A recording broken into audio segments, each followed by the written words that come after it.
Blaze MasterCard Review 2025 Worth it or leave it? Have you ever opened your mailbox, seen an offer that promises easy approval, and wondered if it's actually your ticket back into the credit game, or just another expensive trap? Most people get this wrong, but here's why. Subprime credit cards can either help rebuild your financial future or quietly hold you back with fees and high interest. And the Blaze MasterCard sits right in the middle of that crossroads. Today we are taking a deep, honest look at the Blaze MasterCard in 2025. What it really offers, who it's designed for, what it costs, what it can do for your credit, and most importantly, whether it is actually worth it, or whether you should leave it and choose a better path forward. Let's start with what the Blaze MasterCard actually is. The Blaze MasterCard is a credit card marketed mainly to people with poor, limited, or damaged credit. This includes people who have gone through bankruptcies, collections, late payments, or simply have not built much credit history yet. It is designed as an entry-level rebuilding card,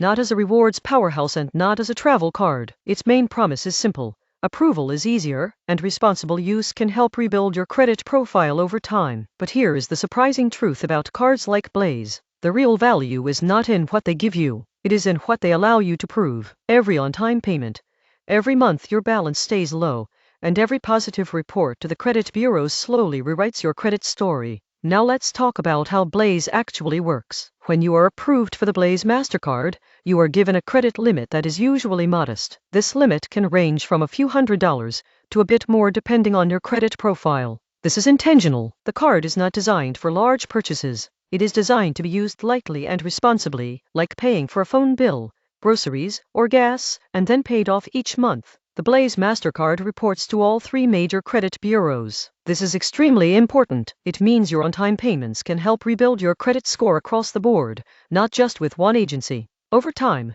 this can open doors to better cards, lower interest rates, and more financial flexibility. Now let's talk about the costs, because this is where you must pay close attention. The Blaze MasterCard is not a free card. It typically charges an annual fee. There may also be monthly maintenance fees, and sometimes a one-time account setup fee when you first open the account. These fees vary based on your specific offer and credit profile, but they can add up. Most people get this wrong. They look only at the credit limit and forget to look at the total cost of keeping the account open. If your annual fee is, for example, $100, and you only have a $300 credit limit, you are paying a high percentage of your available credit just to have the card. This does not automatically make the card bad. It simply means you must use it strategically. Now let's talk about interest rates. Like most subprime credit cards, the Blaze MasterCard usually carries a high interest rate. This means you should never carry a balance if you can avoid it. The card is not designed for borrowing. It is designed for rebuilding. Here is the simple strategy that turns this card into a credit-building tool instead of a financial drain. Use the card for 1 or 2 small purchases each month. Keep your balance below 30% of your credit limit at all times. Pay the balance in full before the due date. Repeat this every month. This creates a strong pattern of positive payment history and low credit utilization, which are two of the most powerful factors in your credit score. Now let's talk about who this card is actually for. The Blaze MasterCard is best for people who have been denied by traditional banks and mainstream cards, and who need a way to rebuild their credit profile. It is for people who are serious about improving their credit and are willing to use the card responsibly and temporarily. It is not for people who want rewards, cash back, travel points, or luxury perks. It is not for people who plan to carry balances, and it is not for people who already have fair or good credit, because there are far better options available at that level. Let's look at a real-world example. Imagine Maria.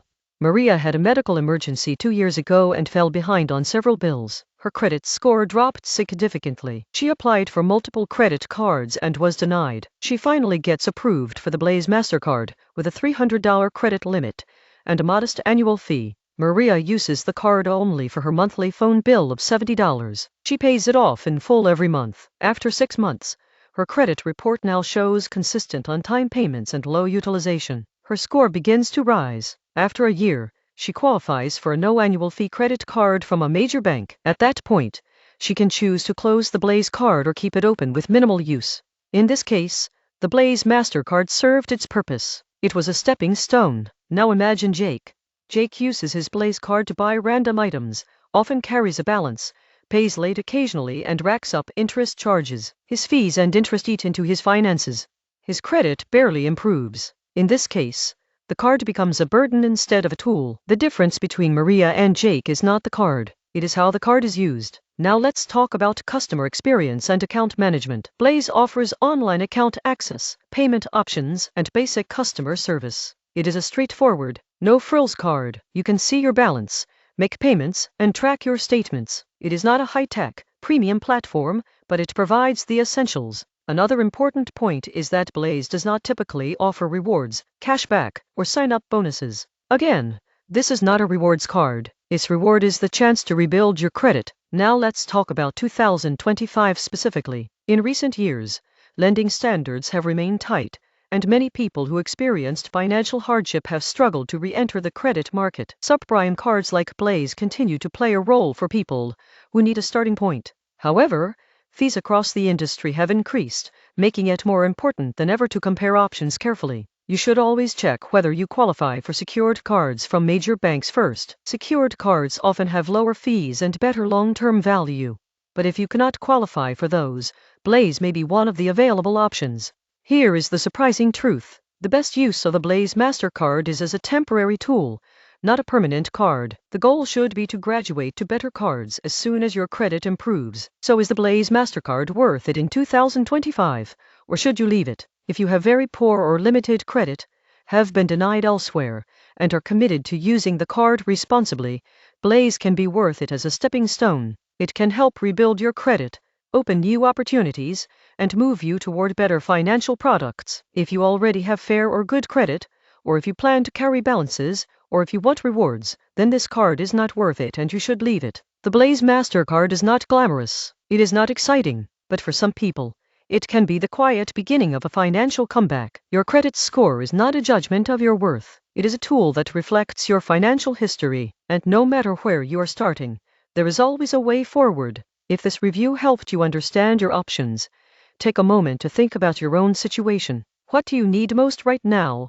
Rebuilding, rewards, or flexibility? The answer will guide your next move. And if you want more honest, practical breakdowns like this, stay connected, because your financial future deserves clarity, not confusion. Your comeback story can start today.